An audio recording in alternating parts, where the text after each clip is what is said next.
De nouveaux leaks du Samsung S11, Ford lance une Mustang électrique surpuissante, Cortana disparaît de nos smartphones, le jeu de cartes Magic dévoile des centaines de milliers de données d'utilisateurs, l'Iran prive sa population d'internet, Facebook lance une app de paiement et Spotify lance une playlist pour votre voiture. On est le 18 novembre 2019, je suis Loïc Nicolet et bienvenue dans Ta Tech. Voici les infos du week-end et de la journée qu'il ne fallait pas manquer.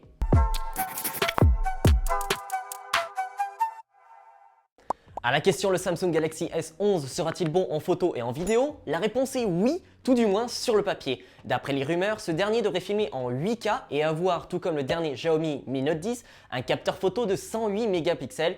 Si on m'avait dit un jour qu'un Xiaomi inspirait Samsung. Niveau design, l'écran devrait être full borderless avec une toute petite encoche pour l'appareil photo frontal. La course à celui qui a le plus de capteurs photo semble prendre fin puisqu'il devrait y en avoir uniquement 3, dont un dédié uniquement à la profondeur de champ. En ce qui concerne le prix et la date de sortie, aucune info pour le moment. Cortana, l'assistant intelligent de Microsoft, disparaît des appareils mobiles le 31 janvier prochain. Si vous faites partie des très rares utilisateurs de ce service, ne soyez pas triste. Dans une lettre envoyée à The Verge, la firme américaine explique que Cortana ne disparaît pas complètement et serait intégré à des services tels que Microsoft Office. Une décision logique de la part du géant américain puisque Cortana n'a jamais réussi à trouver sa place entre les deux tenants du titre que sont Google et Amazon, malgré des tentatives de partenariat avec ce dernier.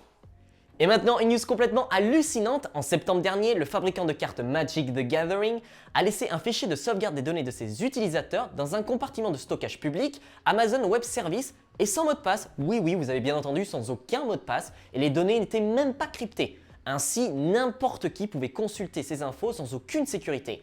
On remercie Fidus Information Security d'avoir dévoilé aujourd'hui cette énorme faille.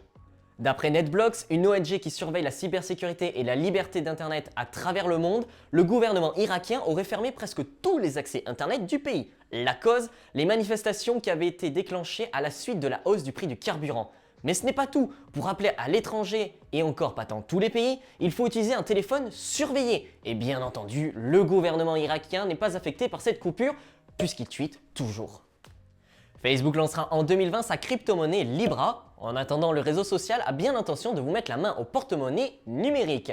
Puisque la firme lance cette semaine aux États-Unis Facebook Pay, en partenariat avec Stripe et PayPal, il s'agit d'une plateforme de paiement en ligne qui sert à régler ses achats sur la marketplace ou encore transférer de l'argent sur Messenger, Instagram et même WhatsApp. Si l'opération est un succès, nul doute que ce service apparaîtra bientôt en France. Ford fait ses premiers pas dans le monde des voitures électriques et pas n'importe lequel. Dimanche soir, l'entreprise américaine a enfin dévoilé la Mustang Mach-E SUV. Après des mois de teaser, des années de battage médiatique autour des 11 milliards de dollars d'investissement et une fuite de dernière minute sur internet qui a bien failli gâcher la surprise, elle est là. Mais elle n'est pas à la portée de toutes les bourses. Comptez 44 000 $ pour la version la moins chère. Première livraison prévue pour le printemps 2021. Et la news bonus revient à Spotify. Et si vous écoutiez de la musique en rapport avec la voiture que vous conduisez. À en croire les porte-paroles de l'entreprise, il existe une différence de choix musicaux entre ceux qui conduisent un gros SUV et ceux qui conduisent une voiture électrique.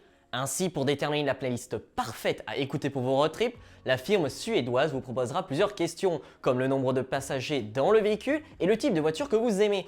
On se demande bien ce que la plateforme vous proposera si vous voyagez seul dans un Renault Kangoo. Merci à tous d'avoir suivi ce récap, on se dit à demain pour de nouvelles Actu Tech.